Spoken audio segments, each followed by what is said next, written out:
నమస్తే సార్. నమస్తే బాబు. Sir, actress Hema గారు మొన్న బెంగుళూరులో జరిగిన రేవ్ పార్టీలో ఉన్నారు అని కొన్ని వార్తలొచ్చినియి. అవును. దాన్ని తిప్పికొడుతూ హేమ గారు ఒక వీడియో రిలీజ్ చేశారు. నేను బెంగుళూరులో లేను. హైదరాబాద్ ఫార్మ్ హౌస్‌లో ఉన్నాను. నేనిక్కడ చిల్ అవుతున్నాను అని హేమ గారు చెప్పారు. కట్ చేస్తే పోలీసోళ్ళు హేమ గారి ఫోటోలను కొన్ని ప్రూఫ్స్ పెట్టారు. హేమ గారు అక్కడే ఉన్నారని. నార్కోటిక్ టెస్ట్ చేసినప్పుడు హేమ గారు గూడా అక్కడున్నారు. బ్లడ్ టెస్ట్ చేసినప్పుడు హేమ గారు డ్రగ్స్ తీసుకున్నారని నిర్ధారణ అయిపోయింది. అవును.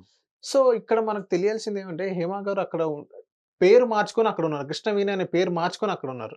ఎందుకు హేమ గారు ఇలా మొత్తం తిప్పుతున్నారు? ఉన్నది ఉన్నట్టుగా చెప్పొచ్చు కదా! ఇది ఇక్కడ ఎలా అంటే అండి, కృష్ణవేణిగా పేరు మార్చుకోవడం మొదటి నేరం.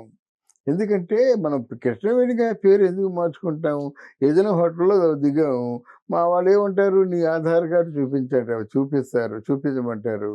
ఆ కృష్ణవేణి నాకు వాళ్ళు తెలుసు, వీళ్ళు తెలుసు, ఆధార్ కార్డ్ లేకుండా ఎంటర్ అయిపోయింది. మరి వాళ్ళకేముంది, ఆ పనయిపోతే వచ్చేస్తారు. వాళ్ళకి నీ ఆధార్ కార్డు, నీ తాలూకు నిజానిజాలతో పనేముంది? హ్మ్. పనిలేదు. అందుకే ఉంచారు. అక్కడి నుంచి కొంత బయటపడింది. రేవు పార్టీలో మన వాళ్ళు, తెలుగు వాళ్ళు కూడా ఉన్నారని బయటపడింది. మరి ఇంతవరకు పూర్తిగా హేమ గురించి చెప్పారు గానీ, మిగతా వాళ్ళ గురించి చెప్పలేరు. శ్రీకాంత్ కూడా అలాగే ఉన్నాడు గానీ, శ్రీకాంత్ కాదు. ఆయన లబోదిబోమంటూ ఇగో ఇక్కడున్నానని చెప్పాడు. అక్కడ యాంకర్ శ్యామల కూడా ఏదో పెద్ద నా మీద కుట్ర చేశారు, ఎవరో కుట్ర చేసి నన్ను ఇరికిచ్చారని భుజాలు తడుక్కుంటుంది. ఆవిడనెవరు పట్టించుకోరు యాక్చువల్‌గా. ఇది జరిగింది. ఇక్కడ మనకి హేమ చేసిన పొరపాట్లేంటే, తనకు తెలుసు కదా వెళ్ళిందని. ఆమె ఎందుకు వెళ్ళలేదని చెప్పాలి. మళ్ళీ వాళ్ళేం చెప్పారు, "అమ్మా ఈ ఫోటోలో ఉన్నది నువ్వేనా?" అని వాళ్ళు చెప్పారు. నేను కాదని చెప్పింది. వచ్చారు. "ఆ రోజు నువ్వు చెప్పింది నీ పేరు హేమ అని కాదమ్మా, కృష్ణవేణనమ్మా. నువ్వున్నావు. రేవ్ పార్టీలో ఉన్నావు. ఉండి వెళ్ళిపోయావు నువ్వు. అంతేగాని మమ్మల్ని దబాయించొద్దు. ఇది పోలీస్ కేసు. ఎంక్వైరీ చేస్తున్నాం. నిజానిజాలు నిగ్గు తేల్చాలి" అన్నంత వరకు వెళ్ళింది. హ్మ్. తర్వాత అప్పుడే దీన్ని అలుసుగా తీసుకొని కొంతమంది నోరు దురుసుగా మాట్లాడిన సందర్భాలు కూడా ఉన్నాయన్నమాట. అయితే ఇక్కడ ఏం చేయాలంటే ముందే నిజాయితీగా ఒప్పేసుకోవాల్సింది హేమ.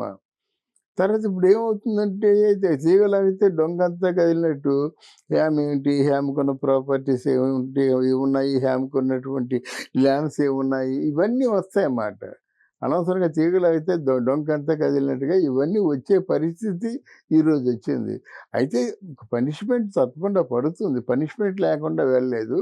తర్వాత ఎవరో వాళ్ళ తాలూకు నేను ఇలా చేయలేదండి, అలా చేయలేదండి తనను సమర్థించుకోవడానికి ప్రయత్నం చేస్తుంది. అయితే ఊరుకో, నువ్వు నోరు మూసుకొని మేము ఏదో చేస్తాం కదని పెద్దవాళ్ళు ఎవరో మధ్యవర్తిగా వర్తించి ఆవిడకేదో రక్షణ కల్పిస్తారు. హ్మ్. జరగబోయేది ఇది. ఇప్పుడు అరెస్ట్ చేయడాలు అలాంటియేమి ఉండవా సార్ అక్కడ? ఉంటాయండి. ఉంటాయండి. పోలీస్ కేస్ అవుద్దండి. హ్మ్. అరెస్ట్ చేస్తారు. అసలు ముందు మీ మీ మీ మా పోలీసులు మాది తప్పన్నట్టుగా నువ్వెందుకు మాట్లాడావు? మేము కరెక్టా? లేకపోతే తప్పా? అది చెప్పు నువ్వు. తప్పా, ఒప్పా అది చెప్పు గానీ, అంతేగాని నువ్వు నువ్వు కరెక్ట్ అయిన మనిషివి కావచ్చు. కానీ మేము కూడా కరెక్ట్ అయిన పోలీసులమే కదా! అంత కళ్ళు మూసుకొని నిన్ను బయటికి లాగం కదా! మా దగ్గర ఫోటోలతో ఎన్నో సాక్ష్యాలున్నాయి. అయి చాలు. అంతే గదా! హ్మ్. అయితే నువ్వు నేను కాదు అని చెప్పడం ఏమవుద్దంటే తప్పు మీద తప్పవుద్ది. ఒక అబద్ధానికి ఇంకో 4 అబద్ధాలు ఆడినట్టవుద్ది. శిక్ష పెరుగుతుందన్నమాట. మరి తనకున్నటువంటి పరపతిని బట్టి శిక్ష తగ్గించుకోవడమో, లేతే బెయిల్ మీద రావడమో, ఏదో తర్వాత బెయిల్ మీద వచ్చినట్టు ఏం చేస్తుంది, కోర్టులో కేసు నడుస్తుంది. అది ఎప్పటికో మొత్తం తీరుతుందన్నమాట. బెయిల్ మీద వచ్చేస్తుంది. హ్మ్. బెయిల్ ఇస్తారు. ఎవరో ఒకరు ఇస్తారు వాళ్ళకి.